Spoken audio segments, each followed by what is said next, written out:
Hi everyone, it's Jessica. Welcome back to my channel. Today we're going to be working on a pineapple block. This is what it looks like. I'm going to walk you through the whole process, so let's get started. I've had this bundle sitting on my workspace for quite a lot of time. This is called Hollyhocks and Roses by Bunny Hill Design. And when I got it, I set it out here because I know I wanted to use it, but I didn't know what I wanted to use it with. Well, I finally just decided on a project. I'm teaching a pineapple workshop to my quilt guild, and I was planning to make my pineapple blocks in all red and white, and I still am. But I was thinking about maybe making some extra pineapple blocks using this and turning it into a table runner for this summer for my dining room table. So that's what I'm going to do. Now, I might add in other fabrics because I do like to do that. I do like to add some fabrics that I already have that match these to existing bundles. You know, I think it makes the project unique, and I think it's fun to do. But what I'm going to do first is just separate it. I'm going to separate my reds, my pinks. There's a dark blue, kind of like those couple, and then this couple lighter blue. And then there's also this like kind of beige, light beige color, only two of those. And the rest are all white background prints. So what I'm going to do, I'm thinking, I actually think I might pull these two out and put them with my scrappy sampler because they look like they would be perfect for what I'm doing. And this is the block that I'm making. I have this as a pattern in my shop. I'll link to it below. What I'm going to do is for the red portions, I'm going to mix up the pink, red, and the colored blues. And then everything that's white, I'm going to pick from this pile. So let's go over how to make the pineapple block. This pineapple block is foundation paper piece. That means we don't need any special rollers to make it. We just use the paper as a guide. So this is a relatively beginner foundation paper piecing pattern because it only has one section. All the numbers here start with letter A. So it's letter A and then a number. If the foundation paper piecing pattern is complex, there's often multiple alphabetical sections that then you have to join together. But this just has one piece, and that means that when we finish sewing this, this is our block. So with foundation paper piecing, we start at number 1 and work our way up. This block starts with number 1 in the center, and it ends with 45 out here in the corner. So we start at 1, and then we're going to add 2, 3, 4, 5, 6, 7, 8, 9, and we just continue going outward. We build one round at a time on this block. For my block, wherever the red is, I'm going to be using red, blue, or pink in the bundle that I showed you. And then where the white is, I'm going to be using those white prints. So let's just get started. When you're working foundation paper piecing, you work on the back side of the paper. I can see through this paper to these lines, and I think you can even see it on the camera here. Because the bed of my machine is white. If you don't have a bed of your machine that's white, you can help by putting just a blank piece of paper under it when you're trying to look at it. That will let you see those lines better. And the first step is to take a square. Typically for foundation paper piecing patterns, the writer of the pattern doesn't give sizes because the sizes are open to interpretation to who's making the pattern, right? The smallest size that you can have is whatever the piece is plus 1/4 inch on every side. But you can go a lot larger if you need to. Sometimes when learning foundation paper piecing, it's easier to start with bigger pieces and then trim it down afterwards than it is to start with exactly the piece that you need.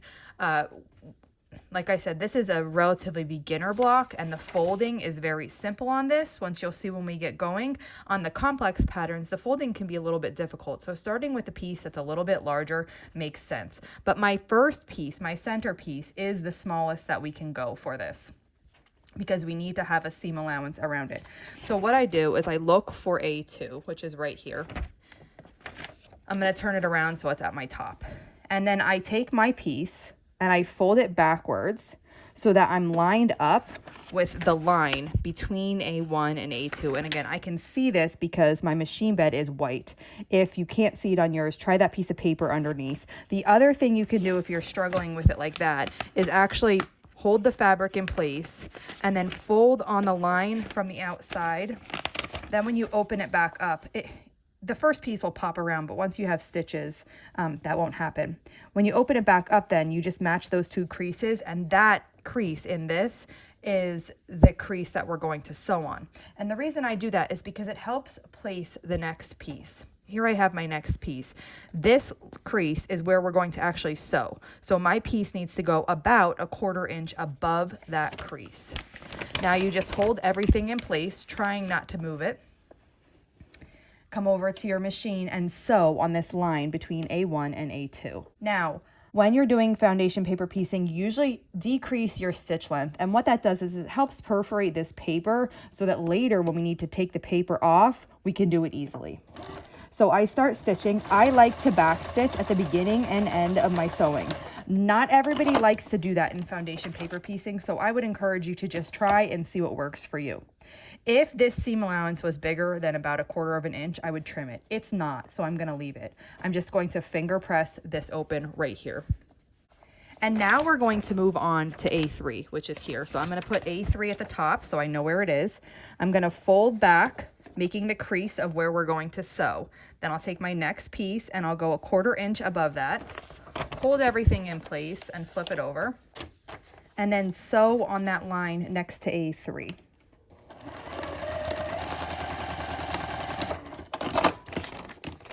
Okay, now this is about 1/4 inch, but this is sticking up. So I just bring my scissors and trim this little bit away. I got a little bit of that red too.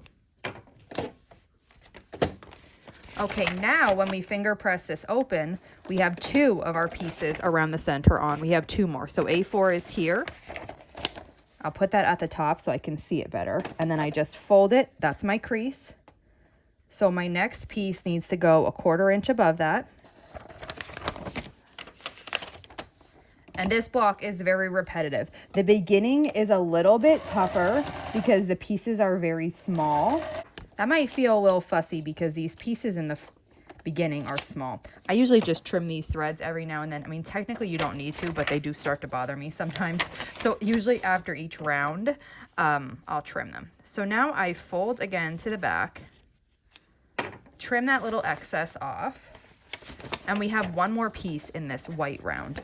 So if I finger press this open, our last piece here is A5. I'm gonna fold on the line so I know where to go. Take my fabric 1/4 inch above the fold, flip everything over, and sew on that line by A5. Okay, now to trim this little bit, I just want to go over it because I haven't yet. I kind of grab it by the seam allowance and then fold it back. I'm folding on the line that I just sewed on, and now we have the fabric here without the paper in the way. So I can come right up to it and just cut, leaving about 1/4 inch. And after I cut it, I can open my paper back up and then fold this back. So we have our first round then around the center square. Now our next round, you can see by the pattern, is a color. So we're gonna go A6, 7, 8, 9. So we'll start with A6. And again, it's the same thing. We're just folding it down. It starts to get a little bit thicker now because we have more fabric layered up here when we fold it, but it is still exactly the same way to do it.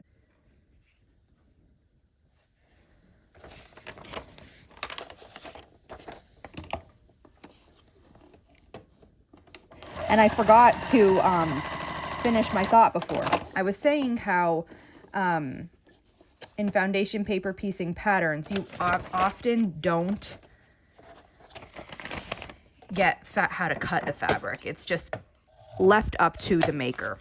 But I did, on the last page of this pattern, I printed a block like this, and then in each round I wrote 1 measurement so that you know for that round that's about a good size to do.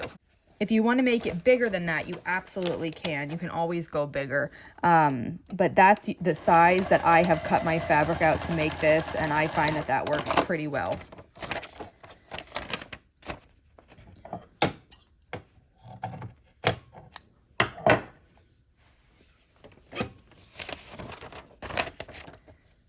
We've done 2 pieces in this colored round already.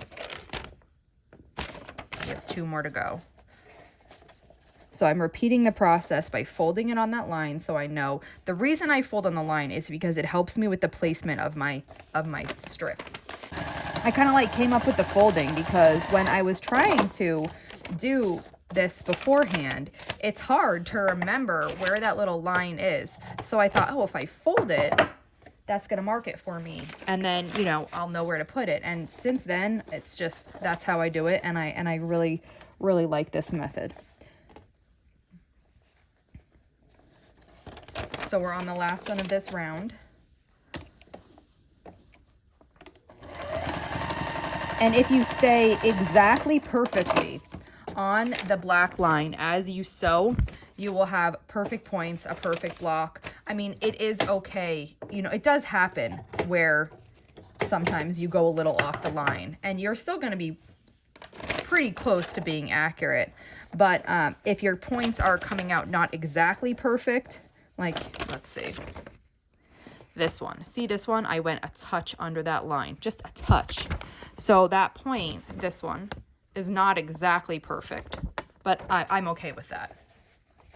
So that round's done. Now the next round, let me trim all these little strings now since it's the end of the round.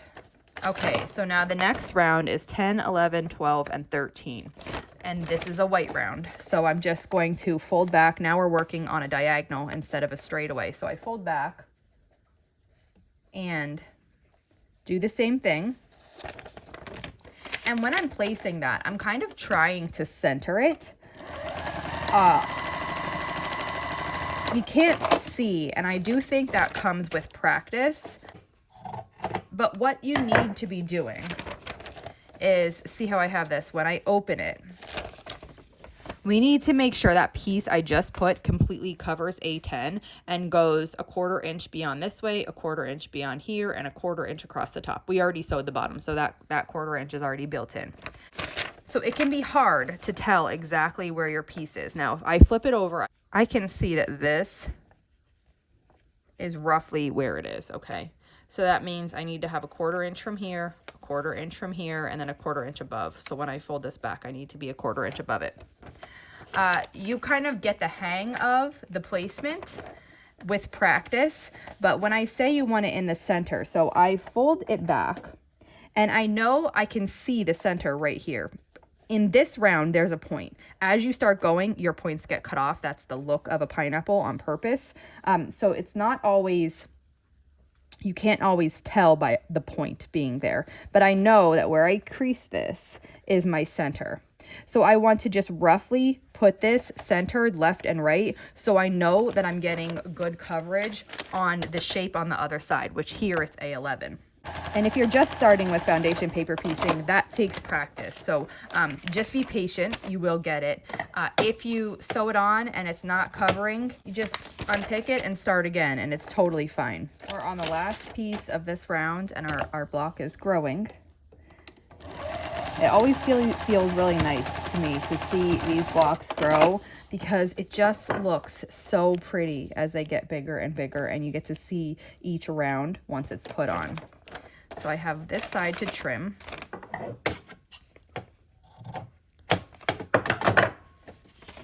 And now let's take a look. Here's what we have so far. So we've done all the really tiny pieces. Our pieces are getting bigger, and as we go out, this gets considerably easier because you don't have to fiddle with such small pieces in the middle. And you're just gonna keep adding this in numerical order. So the next round will be a colored row. I think I'll do blue. So I'll do 14, 15, 16, 17 in blue. Then I'll go and I'll do 18, 19, 20, 21 in a white. I'll continue with the next round, 22 through 25 in a color. And I'll just keep working my way out. So I've continued adding, and I'm on my last piece, which is a triangle at the end. And I just wanted to show you this triangle. So I fold down just like I did before to see the sew line. And then I take the triangle and I line it up. When I line it up, I try to get the point kind of in the middle of this little area. That lets me know that it's actually straight. So when I do sew on this line and I flip it up, I'm gonna have full coverage of this corner. And just like before, you just hold it and flip it over. And then sew on this line here. I still need to trim. I need to fold this back and trim. But before that, you can get a really good idea of what my block is going to look like. I've been making these blocks, and this is my last one. So I want to show you how to trim it. I've pressed it. Now everything is really flat, and I flip it over to the back. And then what we're going to do is put the 1/4 inch line of our roller up on this dark black line around the outside. And then we're going to trim it a 1/4 inch away, which should fall directly on the dotted line. So I start, like I said, just by lining the 1/4 inch of my roller up on that black line, and then I can cut this side away and across the top also. Then I rotate the block, and I repeat it on this side.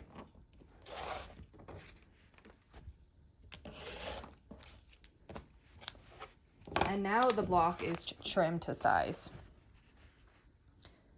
So it looks so nice.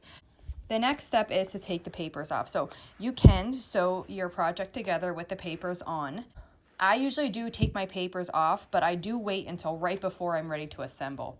So to take the papers off, you kind of work the opposite in the way you put your fabric on. You start on the outside, and then because we use the smaller stitch length, the paper is perforated from the needle, and you can usually just rip it right off.